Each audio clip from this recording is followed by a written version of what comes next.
gracias por la invitación a ti y a la Asamblea de Izquierda Unida de Hortaleza. Bueno, yo creo que el mercado eléctrico, en general, los precios de la electricidad y cómo nos están afectando es un tema ya recurrente y muy doloroso, ¿no? O sea, yo en estas últimas etapas, bueno, como la gente que me conoce sabe en qué ámbito trabajo, pues he visto facturas que no había visto en mi vida, ¿no? En mi vida para gente trabajadora que tiene unos salarios muy modestos, ¿no? O pensiones muy modestas, y que como consecuencia de un consumo energético que no es que hayan cambiado, ¿no?, su modelo de vida, pero como consecuencia los precios de la electricidad están siendo salvajes, ¿no? Antes de la crisis de Rusia y Ucrania, etcétera. Esto no es un problema que se pueda acrecentar, ¿no?, como ya veremos o comentaremos, ¿no?, por el tema de la crisis de Ucrania, pero ya sabemos que viene muy atrás, ¿no? Y yo creo que es fundamental, y bueno, la charla, como ha planteado, con un carácter pedagógico, es fundamental para nosotros, como nosotros y nosotras como activistas, ¿no?, tener determinados conceptos, ¿no?, porque nosotros tenemos que realizar una labor pedagógica, ¿no?, para explicar a la gente por qué de alguna manera nos están estafando con un modelo de mercado que ya lleva vigente más de 2 décadas y que ahora es verdad que está dando la cara de forma más lacerante, pero que ya venimos arrastrando desde muy atrás. Algunos empezamos a trabajar en la universidad prácticamente cuando había entrado antes lo comentaba con Rosa, cuando entró en vigor en el año 98 básicamente el mercado eléctrico que tenemos actualmente, con ligeras modificaciones porque se ha ido actualizando, ¿no? Y bueno, ya veíamos, ¿no?, en qué podía derivar, ¿no? Parte de las cosas que voy a contar, y no quiero enrollarme mucho, tendrán que ver precisamente con ese surgimiento del mercado eléctrico, ¿no?, y el cambio que supuso realmente la regulación de un bien básico como la electricidad, ¿no?, que era considerado como un servicio público, un bien esencial, y que la nueva regulación cambia ese estatus. Ya no es un servicio público, ya no es un bien esencial, ¿no? Entonces, bueno, yo voy a centrarme en parte de la exposición en esos temas. La he estructurado en esos 6 puntos que no veis ahí, que veis ahí, es que esto es muy sensible, que veis ahí, y ya digo, aunque tengo tendencia a enrollarme, de hecho le pediría a Emilio que según vaya bajando el tiempo me vaya dando toques, no muy fuertes, pero dando toques, y por eso, ¿no? Entonces, bueno, básicamente, primero voy a ver cuáles son las razones de la subida. Casi voy a empezar antes porque es un poco lo que nos interesa a todos, ¿no? Es decir, bueno, ¿qué es lo que nos cuentan oficialmente de cuáles son las razones del precio, de la subida del precio de la electricidad? Y luego también qué hay oculto, ¿no? Oculto, ya no tan oculto porque, bueno, intentamos desenmascarar, ¿no?, cuáles son esas razones, pero analizarlo entre nosotros, ¿no?, cuáles son las razones oficiales y las que también están incidiendo precisamente en ese proceso de la subida del precio de la electricidad fundamentalmente, porque vamos a hablar sobre todo de la electricidad, ¿no?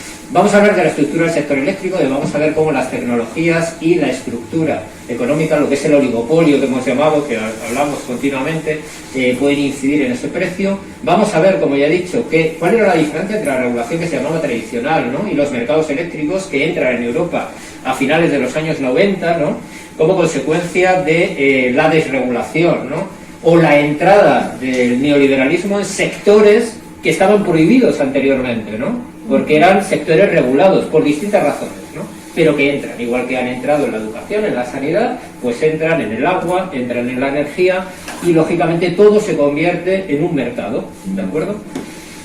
Dentro de poco quizás sea el aire incluso, ¿no? Entonces, el mercado marginalista, que es lo que oímos hablar habitualmente, que es eso, tampoco me voy a extender mucho, pero bueno, todo está basado en una serie de teorías de subastas, ¿no?, y del marginalismo dentro de lo que es la teoría económica. Y bueno, ¿cómo trasladan esos precios que se fijan en el mercado a la tarifa? Brevemente, ¿no? Os voy a mostrar una tarifa para que veamos que no se compone de distintas. La tarifa ya sabemos que luego tiene distintos componentes, no solo el precio de la energía, pero el precio de la energía es fundamental en porque se habla de los impuestos, de una serie de peajes, sí, son importantes. A día de hoy, y de hecho voy a mostrar unas cifras que están obsoletas, pero para que veamos también, a día de hoy el precio de la energía se ha disparado, ¿no? En esa componente de la tarifa, el precio de la energía es fundamental. En otras épocas no era tan importante, ¿no? Y bueno, ¿cómo frenar? Ahí va a entrar sobre todo Rosa, pero bueno, yo voy a decir un poco cómo podemos intentar frenar la subida del precio de la electricidad, ¿no? Lo que yo llamo medidas suaves, ¿no?, que pueden estar dentro de la lógica del sistema, o medidas que de alguna manera intenten atacar ese sistema, ¿no? Bien, bueno, vamos a ver este primer apartado, ¿no? Que es esas razones. Bueno, si nosotros vemos las razones del precio, de la subida del precio de la electricidad, y las digo así brevemente, es evidente que una de las tecnologías que vamos a ver, y eso es cierto, es la tecnología de ciclos combinados. Los ciclos combinados son ciclos combinados de gas. El gas es un material, es un combustible que utilizamos para la producción de la electricidad y que cada vez está más caro. Ya lo sabemos, ¿no? Además, por el caso de Rusia ya disparado. 200 euros el megavatio hora. Vale, muy bien. Y se ha ido encareciendo. Pero veremos también que esto es solo una de las razones. Es verdad que lógicamente eso puede tener su incidencia en el mercado, pero ¿cuánta electricidad se produce realmente por gas? Por gas producimos entre el 15 y el 20%, 17, 18%, depende de los años, depende de los meses, es lo que podemos utilizar como gas para la producción de la electricidad que consumimos en nuestros hogares, en las distintas industrias, etc. Entonces, eso explicaría la subida de un porcentaje, pero no de la totalidad de la factura, ¿no? Veremos por qué es eso. La escasez de disponibilidad de gas, sí, eso puede incidir, lógicamente. Hemos tenido, bueno, se hablaba de los conflictos en Ucrania, Rusia ahora, antes hablábamos de Argelia, Marruecos, problemas con los gasoductos, bien, puede tener una cierta incidencia. Los precios de los mercados de los derechos de emisiones de CO2, que eso es un mundo, no vamos a entrar en eso, ¿no? ¿De acuerdo? Pero sabemos que hay, lógicamente, si emites o consumes determinados combustibles fósiles, emiten CO2 y como tal tienen que pagar, ¿no?, por esa contaminación para poder producir, ¿no? Dejémoslo en eso, ¿no? ¿De acuerdo? Entonces internalizan ese coste, ¿de acuerdo?, para poder producir para la utilización de combustibles fósiles, lo internalizan en las ofertas que hacen al mercado eléctrico y como tal tendremos que pagar lógicamente la producción con combustibles sucios, ¿no?, en ese sentido. El incremento de la demanda, lógicamente estamos en un poco de cómo funciona esto. Vamos a ver las distintas tecnologías y simplemente por mencionarlas, ¿no? Bueno, yo creo que todos sabemos, ¿no?, que la electricidad se produce en determinadas centrales, que hay distintas tecnologías para producirlas, hidráulicas, ciclos combinados de gas, hay nucleares, hay energías renovables, que tenemos la eólica, la solar fotovoltaica. Bueno, hay distintos tipos de tecnologías, ¿no? Toda esa energía que se produce en las centrales hay que transportarla. Primero la llevamos a alta tensión, bueno, no voy a entrar por qué, luego bajamos según nos acercamos a los centros de consumo para tensiones más bajas y luego finalmente la consumimos. Bien, con la nueva regulación apareció una nueva actividad que anteriormente no era reconocida y ahora diré por qué, que es la comercialización. Es decir, a nosotros, bueno, voy a decir que nos vendían la moto, de decir, bueno, antes tú estabas en zona, vosotros donde estáis es zona Iberdrola, ¿no? Aquí en Hortaleza. ¿Es Unión Fenosa o Iberdrola? Pues estáis en el límite, yo creo. Esto es Iberdrola. ¿Esto es Iberdrola como distribuidora? No, sí, ¿no? Yo creo que sí. Estáis en Canadá. este lado, sí. Yo creo que sí. Estáis en este lado, sí. En el lado de allá de la M30 es la que es zona Unión Fenosa. Bueno, vosotros, antiguamente, los más mayores, que estamos aquí, las más jóvenes a lo mejor no os acordáis, pero como estábamos en una zona de una determinada distribuidora, inevitablemente te vendía esa distribuidora la electricidad. No tenías la posibilidad de elegir. Ahora, claro, tenemos la gran libertad como consumidores de elegir qué compañía nos vende la electricidad, ¿no? Entonces, ese es el gran avance del mercado, ¿no? Pues puedes elegir quién. Pero esas comercializadoras están atadas de manos, ¿no? Porque donde se corta el bacalao es en el mercado diario fundamentalmente, y ahí es el oligopolio. Quien controla la generación es quien establece el precio, más allá de las comercializadoras que hayan. De hecho, ya comentaremos, pero las comercializadoras pequeñas tienen ahora un problema serio, pero bien serio. No sé las que van a sobrevivir a esta crisis, ¿eh? Ya veremos a ver qué dicen. Bueno, pues simplemente por comentar eso, ¿no? Bien, más cosas.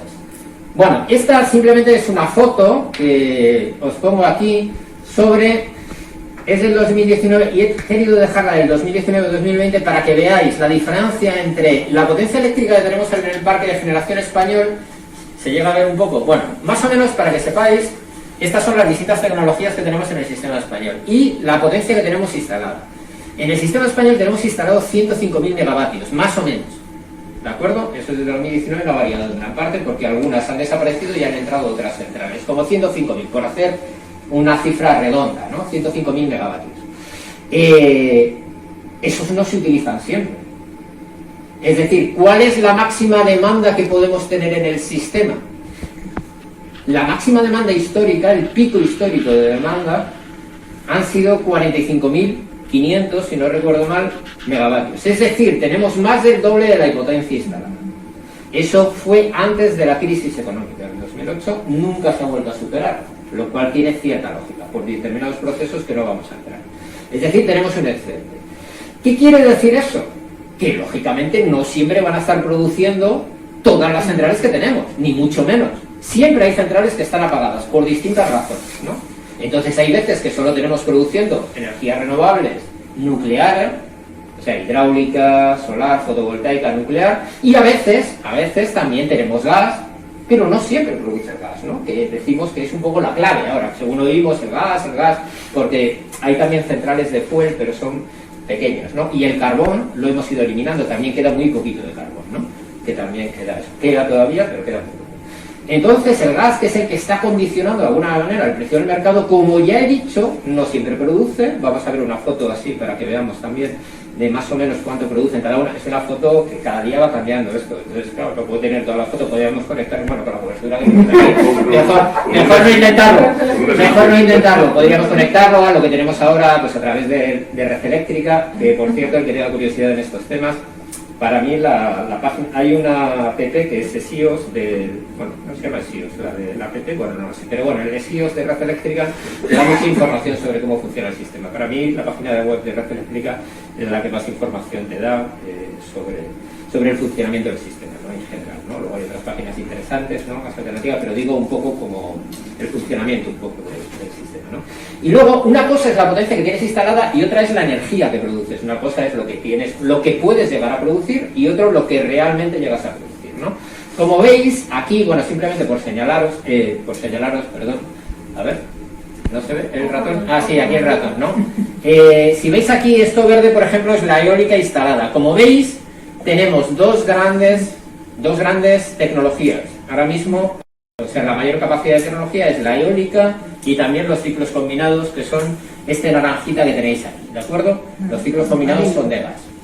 Pero producimos mucho más con eólica, como energía, que con ciclos combinados, ¿no? Llegamos, bueno, mucho más. Aquí veis, por ejemplo, lo que se produjo aquí de eólica. Esto fue durante el 2019 y esto es lo que se produjo con ciclos combinados, como veis, y cada vez es más la producción que hay con renovables. Sin embargo, la clave es el gas, ¿no? Que es lo que nos quedamos, por eso pagamos el precio que nos corresponde. Bien, vamos a ver ahora, vamos a intentar entender pues todo esto, ¿no? Bien, la demanda a lo largo del día, simplemente para que veáis, yo siempre digo que, ahora que trabajo en temas de pobreza energética, a través de la demanda esto es la curva de la demanda de un país, ¿no? De un día cualquiera, ¿no? Entonces nosotros a través de la curva de la demanda sabemos perfectamente cómo funciona un país. Y si supiéramos la curva de la demanda de una vivienda, también sabemos mucho sobre cómo vive la familia de una casa. Muchísimo de la información. Yo siempre, bueno, cuando le contaba esto a los alumnos, ya digo, hace ya tiempo, yo decía, aunque os parezca mentira, hay gente que se levanta a las 5 de la mañana. ¿Por qué sé yo eso? Porque el mínimo de la demanda está en torno a las 5 de la mañana y ahí hay gente que ya se empieza a levantar e incorporarse. Ya sabemos que el metro abre a las 6, la Renfe también abre a las 6, y esa gente se tiene que levantar antes. Nosotros sabemos esto. Pero claro, nosotros lo que vemos aquí es que nos movemos entre un mínimo de demanda que se produce entre las 5 y las 6 de la tarde, de la madrugada, y el máximo que suele ser entre las 8, las 9 y las 10 de la noche.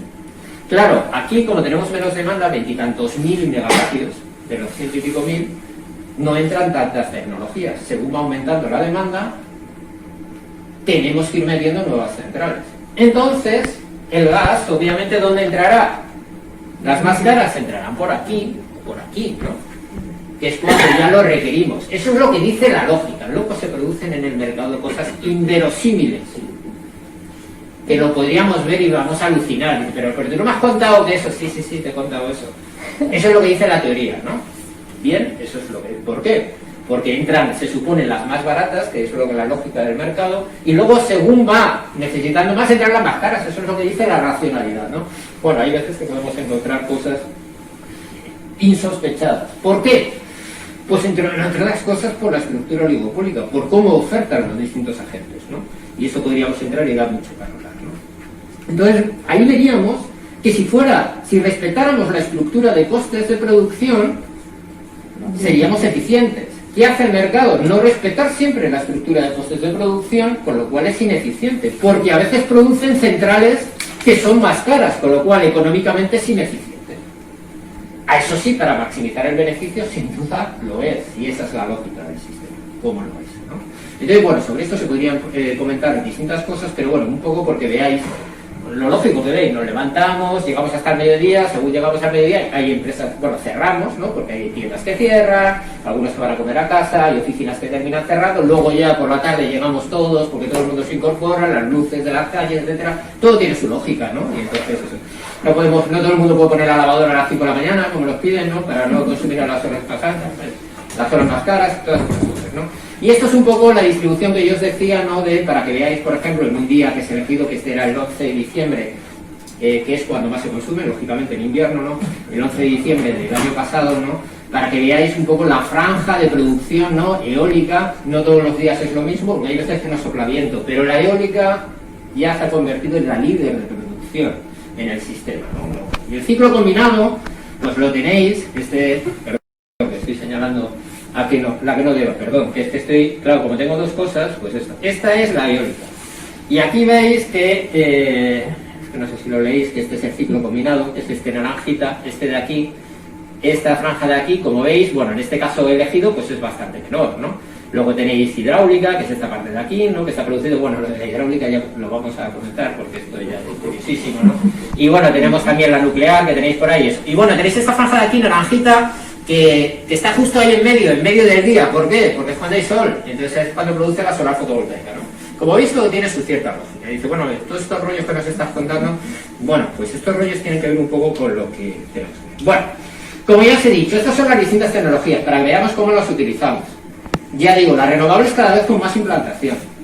El gas entre el 15 y el 20%, no suele más. La nuclear, el 20%, piñón fijo. 7 centrales nucleares que tenemos, piñón fijo, 20%. Estoy dando cifras redondas, ¿eh? ¿De acuerdo? 20% de la demanda suministrada por la nuclear. Cuando desaparezcan las nucleares, si desaparecen, pues bueno, ya veremos cómo se sustituyen, en teoría por las renovables. Y la hidráulica, pues bueno, depende de la cantidad de agua que tengas para turbinar, ¿no? Eso depende un poco de la estacionalidad del año y de los intereses económicos, porque no sé si habéis pasado en septiembre o en octubre por algunos pantanos. O sea, no quedaba agua por ningún lado. Entonces, bueno, pues hay lógicas de eso. Bueno, lo que yo os decía antes, por ejemplo, hay unas fechas claves. Fijaros, esto está sacado, creo que es se me olvidó ponerlo en la transparencia, pero creo que esto lo saqué de la página web hay un blog que se llama Energía y Sociedad. ¿Lo pone ahí? Ah, perdón, es que ya estoy un poco... Esta tabla creo que la saqué de un blog que se llama Energía y Sociedad. Este blog en su origen, no voy a decir que se siga manteniendo, pero creo que sí. Lo digo porque estuve trabajando en una alumna mía, era de Iberdrola, ¿no? O sea, esto fue promovido inicialmente por Iberdrola. Pero no digo que la información sea falsa. Simplemente lo que quiero señalar es que en el año 97, como veis, esos son datos suyos, esta era la estructura del mercado que había, ¿no? Entonces, la cuota del mayor agente, que entonces era Endesa, era el 47% del mercado. Y entre los tres, ya digo, que debe estar por ahí, cuota de los dos mayores agentes el 76%, junto con Unión Fenosa, que era el 12%, eran el 87-88%. Luego Viesgo y tal, claro. Ahora, ¿qué te dicen? Bueno, el máximo es el 21%. Ojo que están metiendo ahí Portugal, que también es un poco trampa. Mivel, mercado ibérico, ¿no? Pero bueno, aún así sí que es verdad que el máximo agente, que es Iberdrola ahora mismo, que es la más grande, no tiene la cuota del mercado. Pero, si nosotros vemos agentes tomadores de precio y tal, bueno, no sé, bueno, agentes tomadores como dicen muchos, ¿no? Y tal, pero la cuota de los dos mayores sigue siendo el 41%, ¿de acuerdo? El 39% en el 2015, pero ellos siguen teniendo la capacidad en el marginal, ¿no? Es decir, la capacidad de marcar el precio en el mercado, ¿quién la sigue teniendo? Fundamentalmente Iberdrola, Endesa y Endesa, que son las que siguen partiendo el bacalao. Que ha entrado Repsol, que han entrado otra serie de empresas que antes no existían, ¿de acuerdo? Pero ¿quién sigue teniendo la mano del mercado? La mano que mete la cuna, pues sigue siendo Sánchez Galán y compañía, ¿no? Entonces, esto es importante. A pesar de que, ya digo, la estructura del oligopólico es, podríamos decir, es un oligopolio clarísimo, ¿no? Pero hay más agentes en el mercado, como veis ahí en las cifras, de 4 a 16, etcétera, y, bueno, la capacidad para marcarlo el precio. Bien. Continuamos. Bien, vamos a ver, esto para mí, bueno, no voy a pasar eso. Bueno, ¿cuál es la diferencia que antes os he dicho entre lo que es la antigua regulación y la que tenemos ahora, ¿no? Que para mí es lo importante. Antes, en la regulación tradicional, hasta el año 98, el suministro eléctrico en la ley era considerado un servicio público esencial, donde había una intervención pública clara.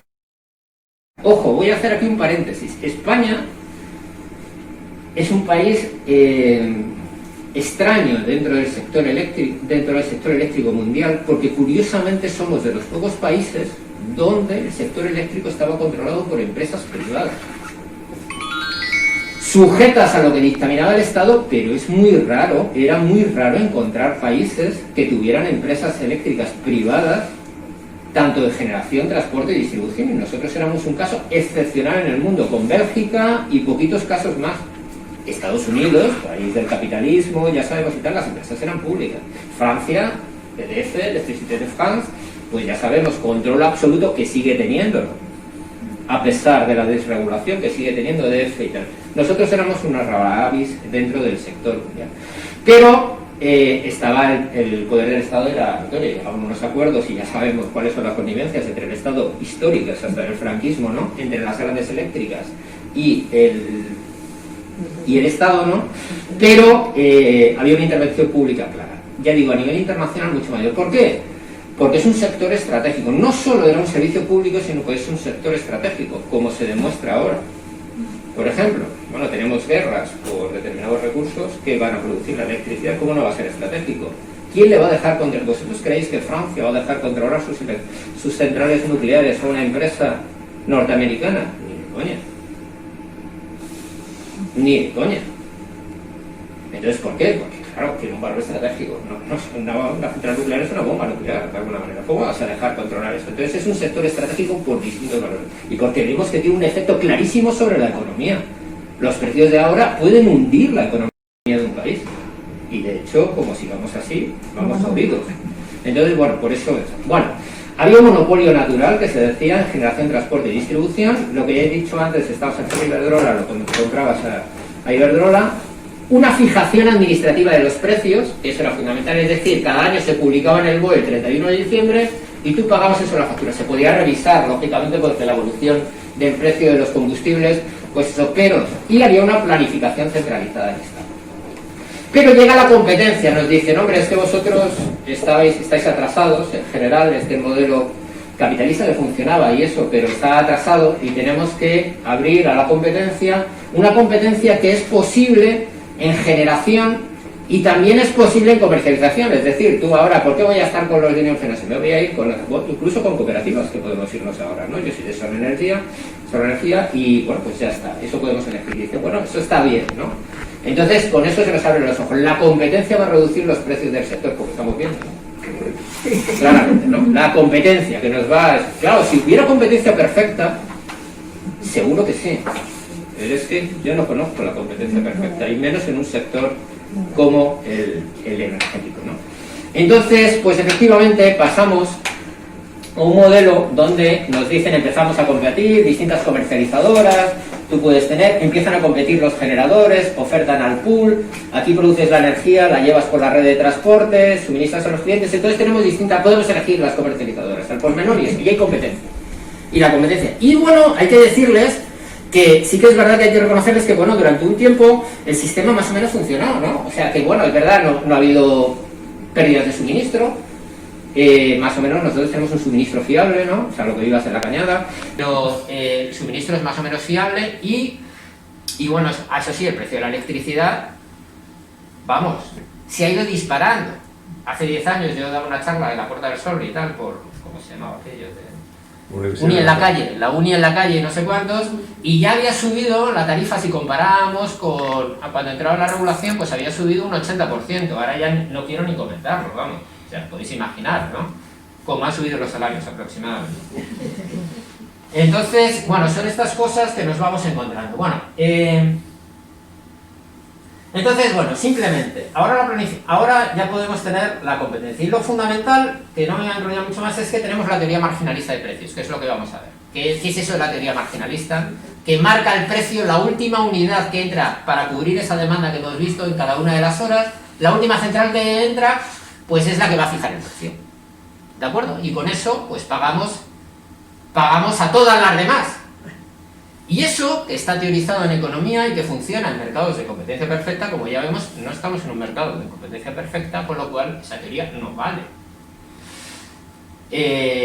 Y ahora, bueno, pues voy a explicar un poco ya el establecimiento de nuevas plantas, tal, bueno, pues nada. La planificación es indicativa, no imperativa, esto es importante, pero bueno, no voy a entrar en ello. Y normalmente lo que se ha producido en casi todos los sistemas, no obligatoriamente, es que ha ido acompañado de una privatización. Ya digo, en España ya estábamos privatizados, pero privatizaron Endesa, que Endesa se nacionalizó y luego la privatizaron, ¿de acuerdo? Empezó la privatización Felipe González, la culminó José María Aznar, ¿no? Entonces tuvimos en ese sentido la privatización.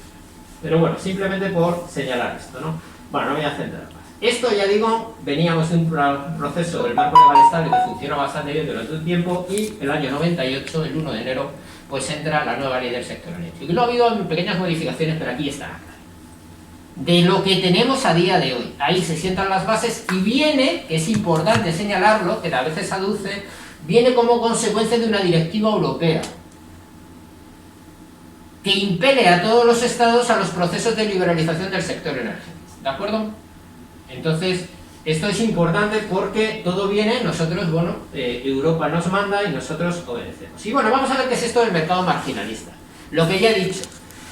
En cada hora, de alguna manera, esto es una cosa muy reduccionista, ¿no? Pero bueno, que nos puede servir para explicar esto, pues simplemente lo que tenemos es, nosotros vamos a construir, imaginaros que nosotros somos el operador del mercado, es decir, todas las empresas, todas las centrales de generación nos envían las ofertas a nosotros para el día de mañana. Es decir, nos dicen a cuánto ofertan X megavatios de su producción del día de mañana, a qué precio, y nos lo envían todos los días. Y yo tengo que construir la curva de oferta a precio creciente, por orden de mérito, que podríamos decir. Es decir, empiezo a construir desde las más baratas a la más cara.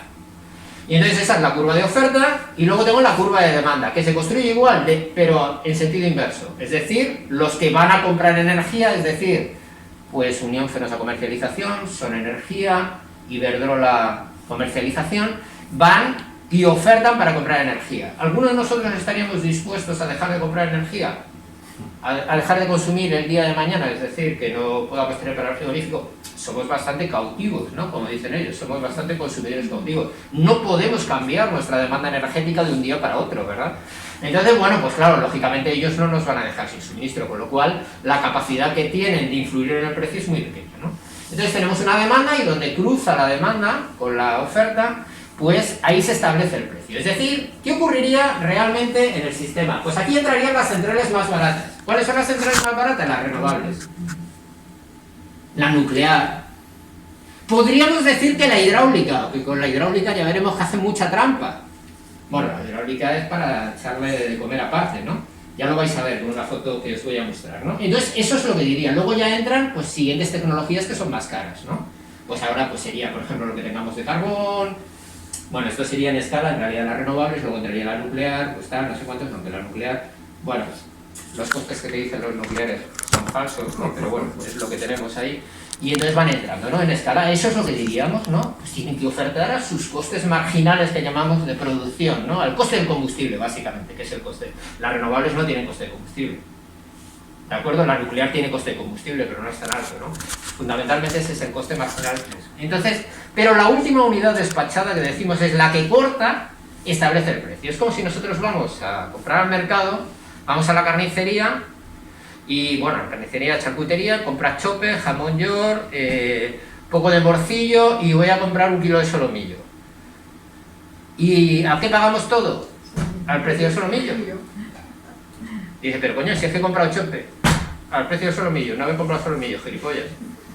Y ya está. Entonces pagamos todo al precio del solomillo. Y eso es como funciona el sistema. ¿Y tiene lógica? No tiene lógica. Y ya hemos dicho, porque nosotros comemos solomillo una vez a la semana. Y comemos gas, pues 17 horas de cada 100. No durante las 100 horas, más o menos, ¿no? Por aproximar, ¿no? Entonces esas 17 horas, si el precio del gas es ese, las deberíamos pagar a eso, pero bueno, hay que ponderarlo de otra manera, se pueden utilizar otros sistemas, ¿no? Pero eso es lo que dice la directiva, eso se aplica a todos los países europeos, entiendo, esa... Sí, no, es verdad que la teoría marginalista se aplica en todos los sistemas, pero no se aplica de la misma manera, es decir, hay sistemas donde, por ejemplo, se aplica en el mercado diario. Podemos entrar en matices. Es verdad que en el mercado diario ya, el mercado marginalista que llamamos, ya no hay gran parte, ya no se gestiona toda la energía que se gestionaba antes, pero aún así sigue teniendo en España un valor fundamental. En otros países simplemente es un mercado de ajuste, porque ya está prenegociado entre distintos actores, ¿no? O hay tecnologías que están fuera del mercado, como algunos economistas dicen. Por ejemplo, en Francia la nuclear se paga un precio determinado.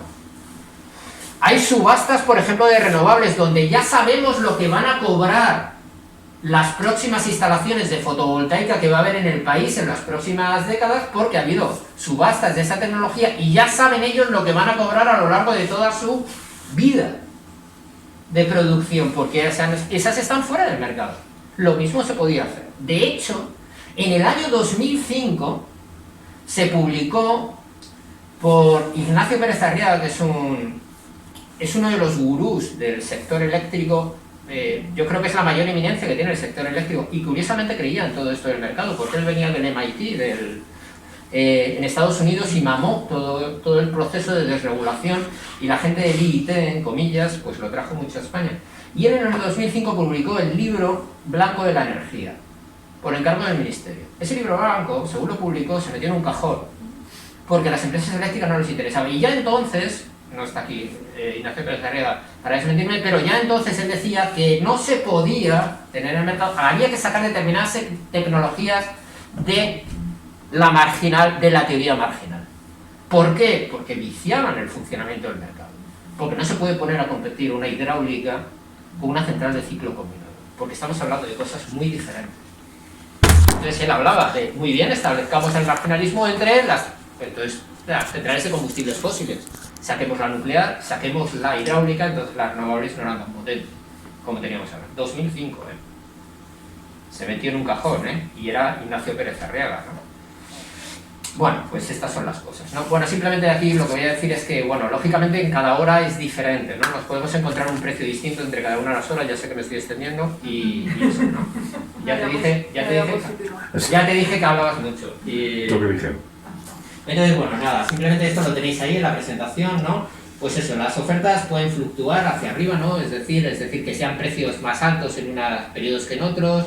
Y la demanda va a variar entre una hora y otra, con los cuales los puntos vamos a tener un precio mucho más volátil entre cada una de las horas, y entonces vamos a tener que pagar distinto. Las estrategias de oferta es una cuestión fundamental entre las empresas. ¿Por qué? Porque, mirad, esto es un precio, esto es lo que podemos encontrar de las curvas agregadas de oferta y demanda que podemos encontrar en un día. Si veis aquí, he querido traer esta, no sé si se ve muy bien, ¿lo veis? Aquí hay ofertas de generación a menos 500 euros. Y tenéis ofertas por ahí, por ejemplo, ofertas de venta a unos precios disparatados. Esto solo es así desde hace un año y pico, desde el 1 de enero del 2021. Antes nadie podía ofertar por debajo de cero, porque nadie tiene un coste inferior a cero, ¿no? No voy a entrar, bueno, no sé si alguien intuye por qué hay empresas que pueden llegar a ofertar a precios negativos, es decir, que son capaces de pagar por producir, lo cual parece un sinsentido, ¿no? Luego, si queréis, lo comentamos. Pero había límite, lógicamente cero, la oferta, pero también una cuestión importante, había un límite máximo de oferta, de precio de oferta en el mercado. ¿Sabéis cuál es ese límite máximo de oferta en el mercado? 180 euros el megavatio hora. Escuchasteis ayer a la ministra Teresa Rivera. Es decir, la gran novedad que vamos a ofrecer en el mercado es volver a justo hace un año, pero no quitar los beneficios caídos del cielo, es decir, que las hidráulicas estén cobrando al precio del gas, o las renovables, cuyo coste de producción es muy diferente, es decir, tecnologías que no tienen esos costes, pero que están cobrando y permitiendo a las empresas del oligopolio enriquecerse enormemente, ¿no? Pues esto es una novedad, ya veis, si por ejemplo yo os muestro esto el año pasado, veis que En el mismo día, como veis, lógicamente curva de oferta, curva de demanda, se cortan, pero aquí tengo precio cero y precio máximo de compra 180, que es al máximo al que pueden ofertar estas también, como veis aquí. Justo el 1 de enero se rompe, y ahora la gran propuesta, la gran novedad es volver a hace un año. Es que es de coña. Es de coña, con todos mis respetos. Esa es la gran oferta. Y vamos a intervenir el mercado. Yo tenía esperanzas, os lo juro, yo sé, sí, de Cándido a veces. Y resulta que pretenden volver al año pasado, pero no cambiamos nada. Bueno, limitamos un poco, pero es que una hidráulica tiene un coste casi de, no sé, 3, 10. A cobrar a 180, porque todas van a ir a 180. Pero si tenemos el gas a 200 euros el megavatio hora, las hidráulicas a 180. 10 veces más, digo 10 veces, bueno. Y muchos más, ¿no? De lo que es su coste real de producción. Es que, claro, se está forrando. Bueno, así son los beneficios, ¿no? Bueno, simplemente por comentar eso. Bueno, por nuestra orografía. Y bueno, y como ya hemos dicho, pues el gas, dijimos, pues en las horas de punta, pues entonces ¿quién lo va a marcar? El gas, porque es la tecnología más cara. Y vemos todo esto azulito. ¿Y azulito qué es? Agua, hidráulica. Pero hostia, no nos has dicho, perdón, no nos has dicho que era el gas el que en las horas de punta, esto es la foto de un día, en las horas de punta, pues esto lo vais a encontrar frecuentemente. Porque ¿qué hacen? ¿Cuál es la lógica? Juegan con la hidráulica, de decir, vamos a ver, ¿quién marcaría el precio marginal? El gas. El gas, ¿cuál es el coste? El coste teórico, ¿no? Pues bueno, y resulta que vemos que la última central que entra no es el gas, sino que es la hidráulica. Hay algunas que por aquí tienes el gas, esta es una térmica, ¿no? Lo que sea, estos son renovables, ¿no? Y dices, ¿y entonces por qué eso? Pues juegan con la hidráulica, dicen, oferto la hidráulica para sustituir a la última unidad de gas que entraría. Y entonces lo oferto al precio de la unidad de gas. Precio de sustitución. ¿Eso es legal? Hombre, es legal, no, eso. Bueno, Claro. legal, sí. ¿Legal sí? Sí, lo están haciendo todos los días y la Comisión Nacional de Energía. Podría ser algo, ¿no? Pero no lo hacen, porque en realidad ellos hablan del coste de oportunidad, que en realidad entra a ese precio, porque si no lo fijara la hidráulica da igual, lo fijaría una central de gas, con lo cual ofertan al precio de la central de gas. Eso es como funciona el sistema, y funciona así. Por eso digo que ofertaría a 180 y lo marcaría una hidráulica, no tiene por qué marcar el gas, porque el precio del gas sería 180. Pero lo puede marcar la renovable, la hidráulica o quien sea. Esto es lo que tenemos en el sistema. Bueno, esto es simplemente una foto, como veis, todo azulito. No está manipulado, de verdad. Podéis coger cualquier día que todavía quede hidráulica, obviamente, y lo tendréis en mapa azulito muy frecuentemente, ¿no? No vais a tener el gas. Eso. Bueno, no voy a enrollar en esto, en cómo se trata. Simplemente quiero resaltar dos cosas. El mercado diario... Ay, joder, justo he puesto lo que no debía. Bueno. El mercado diario es la parte fundamental del precio de la electricidad, pero no solo, hay un montón de procesos, ¿no? A lo largo del mercado, con lo cual se van encareciendo. Pero el mercado diario suele estar en torno al 80%. Ese mercado marginalista que normalmente hablamos, eso suele ser el 80, hay días que es el 77, otros el 85, depende de los días. Y luego hay otros procesos que son los mercados intradiarios, restricciones, etcétera, regulación. Bueno, esas cosas no puedo contarlas porque no tenemos tiempo, eso lo cuento yo a lo largo de un año, pues imaginaros si podemos estar aquí un año para contar todo eso. Entonces, pero simplemente porque lo sepáis, ¿no? Ya digo, este mercado diario que tenéis aquí, 244,66, se puede convertir en el precio final, una vez que sale de todos esos procesos, de 300 y pico, 400 euros el megavatio hora. Cuando hace 2 años, o un año y pico, teníamos la electricidad pues a 60 euros el megavatio hora, hay veces que menos, y ahora mismo estamos, como ya sabemos, hemos llegado a tener 400 y más de 500 euros el megavatio hora. Ya digo que no es solo el precio del mercado diario, pero que ese es fundamental, simplemente para comentaros eso. Y ya está, bueno, ya está, no. Entonces, en la tarifa, ya digo, tenemos muchos componentes. Tradicionalmente, solo por señalarlo, fijaros, hay 3 componentes fundamentales en la tarifa, lo que nos cobran o nosotros, lo que nosotros vemos. Una parte es la parte que veis aquí azul, que son los impuestos, que esa parte ahora sería menor porque el gobierno redujo del 21% al 10% el IVA que pagamos y quitó el impuesto a la generación, etcétera. Entonces, bueno, comentaremos, entonces esa parte se ha reducido y ha mantenido el esquema clásico. Luego teníamos lo que se llaman peajes, que son distintos componentes que hay que pagar, ¿no? Gente que trabaja dentro del sector, aparte de otra serie de elementos, pues la distribución, el transporte, el operador del mercado, el operador del sistema, la gestión de residuos, un montón de cosas que también hay que pagar. Y luego tenemos la energía. Ahora la energía, que era entonces más o menos algo más de la tercera parte, un 40%, pues ahora sería un valor fundamental dentro de esa tarifa. Ya digo, yo simplemente os he traído ahí para que lo veáis, ¿no? Una tarifa, esta es de Zona Energía, 101 euros. Yo he visto tarifas de 300 euros, de 300 euros en los últimos meses, y no con gente que consume, porque, claro, utiliza electricidad para calentarse, pero que nunca ha tenido esas facturas. Como, claro, se está transfiriendo todo, pues eso, 200 y pico, una cosa tremenda.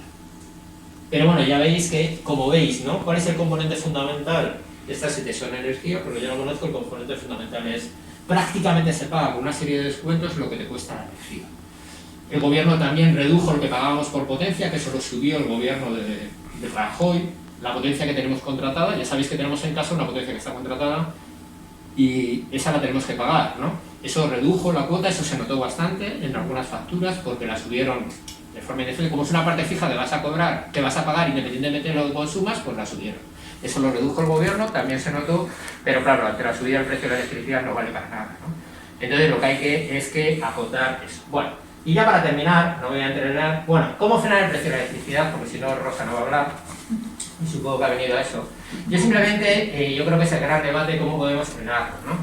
Entonces yo siempre digo que hay como medidas suaves o medidas fuertes, ¿no? Para meter esto. Bueno, pues no sé, se puede colocar. Algunos, yo, bueno, a veces doy la charla, esta en esa charla, pues igual que ahora estoy con Rosa, pues bueno, yo tengo una relación con gente de COO, o bueno, con gente de... Y entonces ellos hablan un poco de lo que va a hablar Rosa también en esta parte, con distintos esos matices y bueno, pues polemizamos un poco en los efectos que pueden tener algunas medidas. Yo siempre digo que, bueno, sin duda, si nosotros desplazamos nuestra curva de consumo, somos capaces de adaptarnos a las horas más baratas. Sí. ¿Ah, que no se veía? Sí, no, que se había ido ya. Vale. Pues si nosotros desplazamos a las horas valle, pues lógicamente las horas más baratas, ya sabéis que pagamos en 3 tramos horarios, si somos capaces de desplazarnos, va a incidir en nuestra factura. Lógicamente pagamos menos, yo intento consumir a las horas valle. Pero no todo el mundo tiene esa capacidad. ¿Por qué? Porque estamos trabajando todo el día, llegamos a casa, tengo vitrocerámica, no voy a cambiar ahora una de gas, que tengo que cocinar a las 9, la hora más cara, ¡pum! Y la vitrocerámica consume. Y la lavadora no la puedo poner a las 6 de la mañana, no tengo una lavadora que pueda programar para las 6, y luego es que yo a las 6 de la mañana me voy a trabajar, entonces, bueno, y tengo gente que ya me asista en casa, bueno, lo que ya sabemos, ¿no? Entonces somos muy cautivos. La potencia contratada, sí es importante, ahora es verdad que pagamos menos de la potencia, subirán el término de la potencia, y las potencias sí que es verdad que hay gente que paga por una potencia que no necesitaría, y podríamos adaptar. Eso ahora, afortunadamente, en las facturas sí se ha conseguido que te venga cuál es la potencia máxima que has demandado. Esto es relativamente reciente. Con seguir un poco de histórico de facturas podemos saber exactamente lo que podemos necesitar y ajustarla, porque ahora podemos ajustarla a un término variable. Luego, el bono social, aquellos que tengan derecho, bueno, el bono social es un tema que deberíamos hablar, debería haber una tarifa social y hablar eso, bueno, pero esto.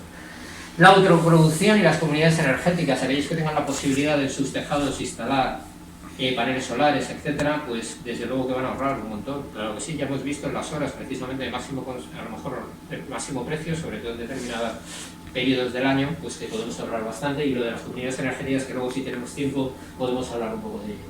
Contratación con...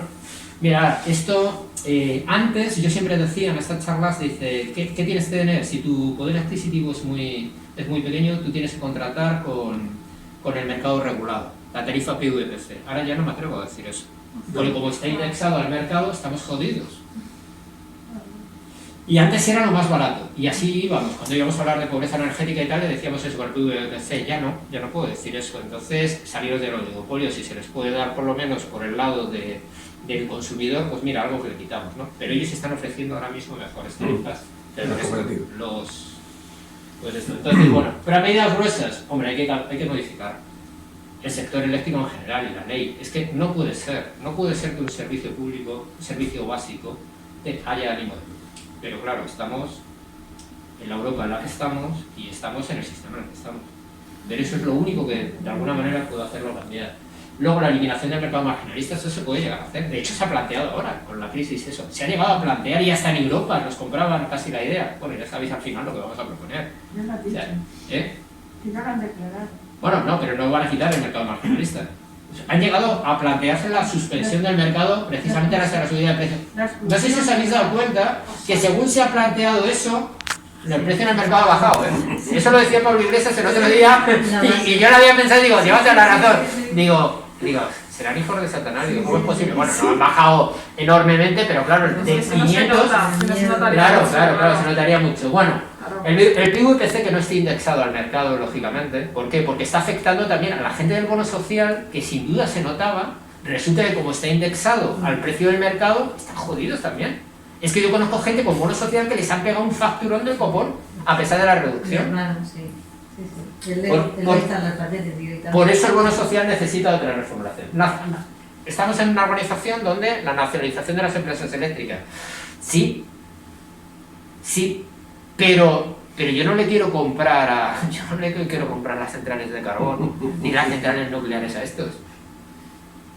Yo no voy a comprar eso.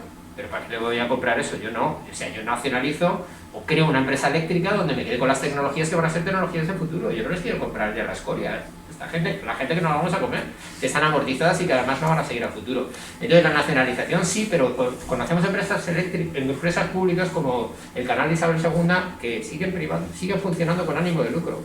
Porque el público no siempre significa que vayas a actuar en la lógica del servicio a la ciudadanía. Y bueno, creación, para mí esto me parece vital y hemos tenido la oportunidad y la seguimos teniendo, la creación de una empresa pública, y luego finalmente esto solo se cambia si nos movemos y presionamos, que no nos quepa duda. En el estado de desmovilización que tenemos no hay nada que hacer. O sea, ya veis lo que ha hecho la ministra. 180 euros el precio máximo. Eso es lo que conseguimos. No más. Perdona que me he extendido mucho y perdona a Rosa sobre todo, pero bueno, te dejo que...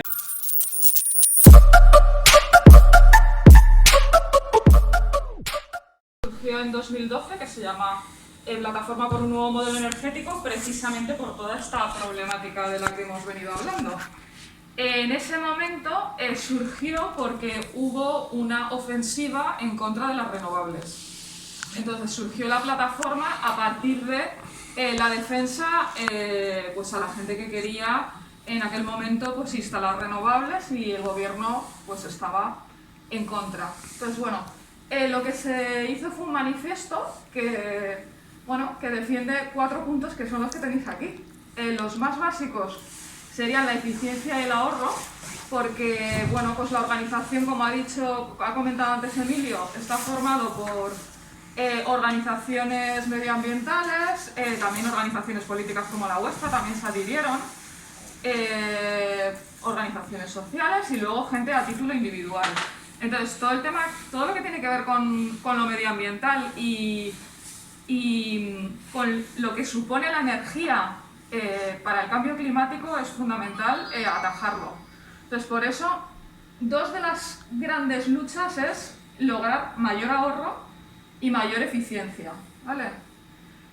Otro de los temas sería, bueno, pues impulsar las renovables, que desde luego tendrían que estar planificadas. Tendríamos que ir a un 100% renovable, por lo menos en la electricidad, porque es verdad que en otros ámbitos es más difícil y es bueno, un reto mucho más a largo plazo, pero por lo menos en la electricidad deberíamos ser 100% renovables. Y luego algo fundamental, de lo que también hemos hablado ya un poco, es el tema de la soberanía energética. Esto tiene que ver con que haya una distribución energética descentralizada, tiene que ver con el autoconsumo, tiene que ver también mucho con la independencia energética de un país, que ahora lo estamos viendo, ¿no? Las consecuencias que tiene no tener soberanía energética y tener que depender de materias primas o de energía pues de otros países o de la geopolítica y de todo este tipo de cosas. Y la soberanía energética también es importante porque tiene que ver con la educación y con la información y con la capacitación, ¿no? Que es lo que hemos venido aquí hablando, es que mucha gente no conocemos, y hasta que no llegue a la plataforma y todo esto del mercado eléctrico, que si era marginalista, que si era de una manera, que si era de otra, no tenía absolutamente ni idea. Entonces hay que estar informados para luego poder reclamar políticamente lo que necesitamos. Porque si no, no avanzamos. A ver, es para el otro lado. Bien. Y aquí un tema fundamental. Yo quería traer sobre todo también el problema de la pobreza energética, que también ha hablado Jorge. ¿A qué se debe? fundamentalmente? Bueno, las rentas bajas, ¿cómo las atajamos? Bueno, pues eso ya sabemos que es de otro ámbito que no es el estrictamente energético, pero es lo que afecta fundamentalmente, es una de las patas que pueden afectar a la pobreza energética. El otro tema es que si eso lo unimos al alto precio de la energía y a la mala calidad de los edificios, pues ya tenemos todo el pack completo para sufrir pobreza energética. A lo mejor hay gente que no tiene una renta baja, pero sí que vive en un... Es probable, muy probable, porque el 80% de los edificios tienen muy mala calidad a nivel energético, que sí que viva en un edificio de mala calidad. Entonces, a lo mejor sí que tiene muchos recursos, pero no tiene confort en su casa. Pues bueno, podría ser una pobreza energética que bueno, la va a solventar más fácil tirando de factura. Y bueno, o sea, que quiero decir que estas tres cosas las puede sufrir, hay gente que sufre las tres, ¿no? Pero que a veces igual estamos solo en una de ellas y ya tenemos un disconfort o ya tenemos pobreza energética. ¿Dónde se nos va la factura? ¿O dónde se nos va la energía, ¿no? En un hogar. Bueno, tenéis este gráfico que es del IDAE, este es de 2018, pero que no cambia casi en ningún año, ¿no? Entonces, lo que estamos viendo es que un 27% más o menos se nos van los electrodomésticos, en la nevera y este tipo de cosas, ¿no? Sobre todo, agua caliente, si estamos hablando de electricidad, que no todo el mundo tiene el agua caliente eléctrica, bueno, esto no sería de electricidad, esto es general, perdona, sí. Agua caliente, el 18% más o menos, y luego, donde más se va la energía es, por supuesto, en la calefacción. No viene la refrigeración, que viene con un 1%, bueno, porque la mayoría de los hogares, pues a lo mejor no tienen un equipo de refrigeración. Entonces, ese 42% viene de la mala calidad de los edificios, viene de ahí ese porcentaje tan grande. Bien, y luego aquí que se ve un poquito mal, pero también es interesante ver cómo ha cambiado a lo largo de los años los distintos indicadores de la pobreza energética. Os los voy a leer. Mira, el primero es el gasto desproporcionado. Bueno, pues de 2017 a 2020 lo que ha hecho ha sido, bueno, bajar. No tenemos un gasto tan desproporcionado. Ha bajado un poco, bueno, del 17 al 16%, ¿eh? Pobreza energética escondida. Vale, eso significa que, bueno, yo no enciendo la calefacción, entonces, bueno, tampoco paso frío y ya está, ¿no?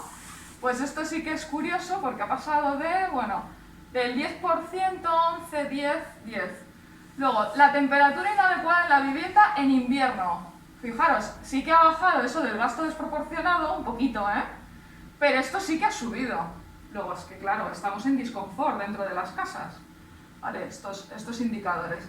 Y luego, retraso en las facturas de suministros en la vivienda, pues ha pasado de un 7 a un 9. Vale, entonces vemos un poco los indicadores cómo han ido variando. A ver, siempre lo doy al revés. Bien, entonces, si queremos luchar contra el alto precio de la energía, hay que meter mano a lo que ha explicado Jorge, a la factura. Y tiene esos tres conceptos. Esto es una factura del PVPC, ¿vale? No de Soma Energía, pero bueno. Los costes regulados que vienen en una parte, el precio de la energía consumida y los impuestos. Bueno, le hemos metido mano aquí, alguna cosita de aquí, pero es que aquí es donde está el meollo ahora, ¿no? En el coste de la energía, que además si os fijáis, si tenéis factura PVPC o a lo mejor en Mercado Libre, viene coste de la energía, un numerito. Vamos, que si tú no te metes en la aplicación esta, que hay, que podéis tener en vuestro móvil, para mirar lo que cuesta cada hora, ¿no? Todas estas historias, bueno, pues ahí viene un precio así a bulto, que no sabemos muy bien de dónde sale. Viene de lo que ha contado él, de ese mercado diario, marginalista, de, bueno, que va además por horas, indexado, entonces un jaleo tremendo, pues bueno, son 50 euros, ¿no? O lo que sea. Ya te viene ahí directamente, no sabemos de dónde sale, y es ahí, realmente yo creo, también opino, que es a donde hay que atreverse a meterse ya de una vez, ¿no? Porque lo otro, los impuestos, pues al final se han bajado, pero si comparáis vuestras facturas, o sea, como ha subido mucha energía, al final lo comido por lo servido, ¿no? Lo mismo que ha comentado él con el bono social. Claro, yo estoy en el PVPC, me hacen un descuento más grande ahora porque tengo bono social y porque además pago menos impuestos. Pero como ha subido tanto la energía, pues al final estoy acabando pagando más. O sea que es un mundo absurdo, ¿no? Entonces, bueno, pues sí, estaría muy bien revisar nuestra tarifa. Saber, fundamental, en muchas de los talleres que hacemos, también en la plataforma de este tipo, saber por lo menos dónde estamos, ¿no? Si estamos en PVPC, si estamos en Mercado Libre, si estamos en una cooperativa de Mercado Libre, bueno, entiendo que ahí, como estamos concienciados, sabemos dónde estamos, pero es que hay gente que no sabe que está en el Mercado Libre, porque directamente te han pasado a él porque se supone que te han hecho una oferta y a lo mejor esa oferta estaba muy bien en ese momento, pero igual termina y acabas contratando seguros y cosas inverosímiles que no tienen nada que ver con la energía. Entonces hay que saber dónde estamos, qué es lo que tenemos contratado para ver lo que nos interesa. Y desde luego es verdad que antes sí que era interesante estar en PVPC y ver si teníamos derecho al bono social, pues porque era interesante. Ahora es verdad que vivimos en una contradicción, ¿no? Tal y como está montado. Y bueno, y lo de bajar la potencia, pues lo mismo. Pues ahora, pues tampoco es algo que sí que es un pequeño ajuste que podríamos hacer, pero ahora, claro, tampoco es que repercuta muchísimo dentro de todo el cómputo, ¿no? Antes sí que era algo que sí que afectaba mucho, el que te bajaras la potencia. Y luego, bueno, lo que tenemos desde junio del año pasado, pues es esta locura de lo de los horarios, ¿no? Que lo cambiaron, ¿no? Y entonces pues pasa un poco lo mismo, ya se ha comprobado que merece la pena levantarte tan pronto para poner la lavadora. Realmente el precio de la energía ese día, estando la energía tan alta, ¿qué me estoy ahorrando? Pues bueno, cada uno tendrá que verlo si quiere con la aplicación esta que te iba diciendo cada hora o que lo vaya estudiando en cada mes, pero al final se trataba de que la gente ajustara sus hábitos a las horas más interesantes para el mercado, ¿no? Pero tampoco nos vamos a volver locas, ¿no? Quiero decir que también tenemos una vida, ¿no? Hay gente que podrá hacerlo y hay gente que no, y realmente recomponer todos tus hábitos, porque a lo mejor vas a ahorrarte un poquito, pero muy poquito, habrá que ver cuánto, ¿no? Y bueno, el otro tema en el que se puede actuar, pues en la mala calidad de los edificios, pues la rehabilitación energética, ¿vale? De edificios es un poco una de las soluciones. Otra tabla interesante, que no sé si la veis muy bien, yo lo veo como muy flojito todo. Bueno, así como dato, en años, bueno, pues esto es desde 2010 hasta 2020, la gente que tenía el beneficio del bono social, y bueno, y la gente que estaba en PVPC. Bueno, pues mirad, de 2.800.000 que había en 2010 que tenían derecho al bono social, vamos, que lo percibían, ese descuento, ahora estamos en 1 millón. O sea, si queríamos que más gente se beneficiara de este derecho, que ahora la gente, si miráramos a lo mejor cuánta gente tiene derecho, seguramente habría más, ¿no? Después de la crisis del COVID y todo esto, y ha bajado un montón. O sea, hay gente que no lo solicita porque le resulta complicado administrativamente, porque cada 2 años hay que renovarlo. Entonces mucha gente se queda fuera de este derecho precisamente por cómo está montada la burocracia. Y bueno, también han aprovechado, con todo esto de que el PVPC, como está indexado, no es competitivo con las otras ofertas del Mercado Libre, enseguida cuando salen las noticias, ha subido muchísimo la factura, tal, enseguida te están llamando. Bueno, a mí me llaman constantemente. Aunque estoy en la lista Robinson y en todas estas cosas me siguen llamando. Entonces han conseguido con muchas campañas, las empresas del oligopolio sobre todo, pues pasar a la gente de 20 millones que había en el 2011 en el PVPC, pues ahora en el 2020 están 10 millones en PVPC. Luego se está consiguiendo algo que llevan demandando mucho tiempo y ahora cada vez más insistentemente las empresas del oligopolio es, bueno, hay que acabar con el PVPC, no es rentable, encima es más caro. Entonces quieren cargarse la tarifa regulada. Entonces eso yo considero que no se debe permitir, habrá que actuar en ella, que no sea indexada, pero no cargársela. porque es donde tenemos la referencia de lo que cuesta la energía. Si no, estamos vendidas, ¿no? Vamos a estar vendidas cuando esto lo eliminen. Y bueno, es que fijaros, si es que hay esta gente, pues va a ser... Lo tienen fácil. Bueno, nuevamente la factura. No se entiende, la gente, como hemos visto antes, los impagos han ido subiendo año tras año. ¿Dónde me asesoran a mí si tengo esta problemática? Debería haber, hay oficinas de la energía en Valencia, en Barcelona, en algunas ciudades. Aquí han creado una ahora, la Oficina Verde en Madrid, pero bueno, está más para temas informativos. No para cuando hay problemática con el pago de las facturas, pues está servicios sociales, pero bueno, no parece que funcione de la manera adecuada, ¿no?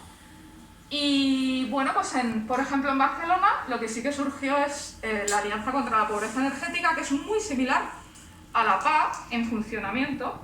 Entonces la gente lo que hace es que se ayuda y se asesora, pues porque muchas veces a lo mejor hay gente que tiene ya impagos, pues qué es lo que puedo hacer para que no te corten la electricidad, si tienes derecho a bono social pues pídelo, ajústate la factura, este tipo de asesoramiento que es increíble que nos tengamos que autoorganizar para una cosa que bueno, que debería dársenos, ¿no?, de una manera en los servicios sociales, ¿no? Entonces la gente se ha tenido que organizar y bueno, en Madrid también se está creando esto, ¿vale?, de reciente creación y bueno, para que lo sepáis, que se está intentando replicar lo que llevan ya muchos años allí. Y bueno, pues también lo que se está debatiendo últimamente también mucho es cómo crear una tarifa social que sustituya al bono social, que tenga otra perspectiva, que no sea con tantos requisitos, que sea automático, como es en muchos países como en Portugal, que simplemente te miran la renta, miran tus condiciones y se te hace ese descuento automáticamente o tienes derecho a él, ¿no? Y bueno, también otra manera, otra forma de hablarlo, en vez de tarifa social, también se está hablando, estamos hablando de las organizaciones, como la mía, de la tarifa por tramos. Bien, ¿eso qué significa?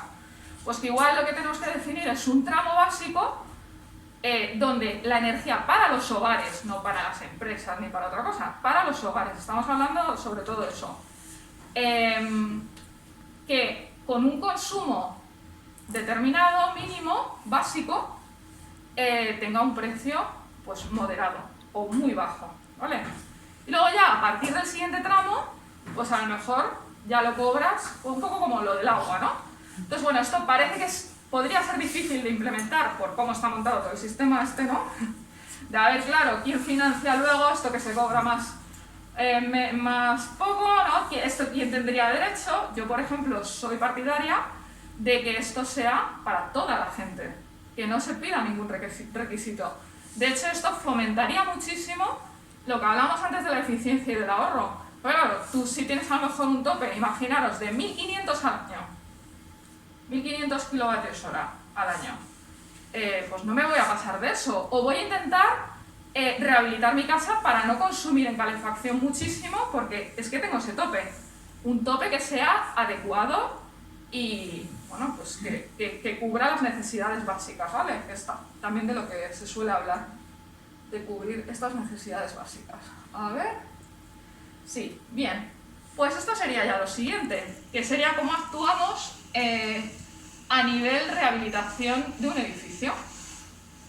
Entonces, la base, que sería, como hablábamos antes de los 4 pilares estos de la plataforma, bajar la demanda, ¿qué significa? Cubrir lo que sería la envolvente, perder la menos cantidad de energía posible, hacer un abrigo en mi edificio, ¿vale? ¿En qué? Eso sería la base, porque si hacemos eso, vamos a tener confort inmediato. Si empezamos actuando por las renovables o por cambiar la caldera aún más eficiente, al final, pues bueno, se me sigue escapando todo por las rendijas, ¿no? Y sí, será muy eficiente, pero sigo pagando energía, ¿no? Tengo que encenderlo.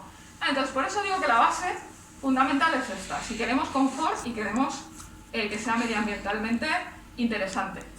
Siguiente paso, pues no, bueno, bajar el consumo. Esto lo podemos hacer tanto con los hábitos, que esto es verdad que se machaca mucho con esto.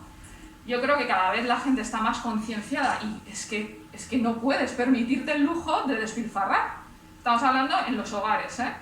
Entonces, es verdad que en las campañas se dice mucho, bueno, pues tienes que poner la lavadora con agua fría, tienes que hacer no sé qué, poner cortinas, poner no sé qué, hábitos, apaga la luz, pon el stand-by. Bueno, yo creo que más o menos la gente ya está muy concienciada con esto y es al final trasladar la responsabilidad, pues como lo que decía Borrell, bajaros el termostato. Bueno, pero es que esto es increíble, ¿no? No hay otra medida. Sí, eso es importante, pero bueno, está en una escala diferente, ¿no? Entonces, bueno, también que las instalaciones pues sean eficientes. Las bombillas LED, por lo mismo, pues tienen una actuación, pero claro, hay que actuar más bien de una manera integral. Y luego, fundamental, que también actuaría sobre el precio de la electricidad, compensar todo el consumo que tenemos con renovables, ¿vale? Que no solo es la fotovoltaica, también hay mini eólica, geotermia, ¿vale? Que es verdad que la fotovoltaica o la solar térmica pues son las más interesantes, ¿no? O la aerotermia también puede ser interesante, que es, en el fondo es como un aire acondicionado, pero un poquito más moderno, ¿no? Podría ser. Vale, también se considera renovable. Bien. Bueno, aquí tenemos distintas gráficas de qué conseguiríamos ahorrar, depende de dónde actuemos, que no sé si se ve muy bien. Bueno, esto es como un caso actual donde tenemos el 100% de lo que consumimos y vamos viendo lo que ahorramos según actuamos solo en la fachada, actuando en fachada y ventanas y actuando de una manera integral, también en las instalaciones, ¿vale? Entonces, veis que si actuamos en la fachada, bueno, esto es el consumo de energía primaria no renovable, pero en ahorro en calefacción y en refrigeración. Bueno, pues si solo actúo en la fachada, pues a lo mejor me repercute muchísimo más en calefacción. Esto es en un caso real, ¿eh? Luego hay que estudiar cada caso en particular. Esto es en un caso en Madrid, ¿vale? Un edificio colectivo. Entonces, si actuamos en la fachada y le ponemos aislamiento, vamos a conseguir un 47% de ahorro en calefacción. Como estamos en Madrid y por la orientación que tenía, en refrigeración, bueno, pues solo conseguimos un 7. Pero es que fijaros cómo baja cuando metemos también el cambio de ventanas. Aquí ya sí que baja, o sea, ahorramos muchísimo más, repercute muchísimo más el cambio de ventanas en refrigeración que en calefacción, ¿vale? Entonces también tenemos que ver, depende de cada caso, dónde queremos actuar. Bueno, y luego ya, si hacemos la actuación integral, incluyendo las instalaciones, pues bueno, tendríamos muchísimo ahorro, ¿vale? Estamos hablando de, llegamos a un 64% de ahorro en refrigeración, un 68% por aquí, creo que pone, y un 70% de energía total. Bien. Bueno, y esto que lo hablaba antes con los compañeros, ¿en qué repercute? Bueno, es que según en qué actuemos nosotros, en cada una, lo que consigamos ahorrar, lo que decidamos hacer de intervención, de algo más ligero, más de toda la fachada, o incluso actuar en las instalaciones y conseguir hasta un 70% de ahorro, dependiendo de esa decisión, podremos acceder o no a las distintas ayudas que hay. Esta en concreto son las ayudas de los Next Generation, ¿vale? Entonces, también es importante aclarar un poco cuándo se amortiza todo esto, porque esto es una inversión muy grande.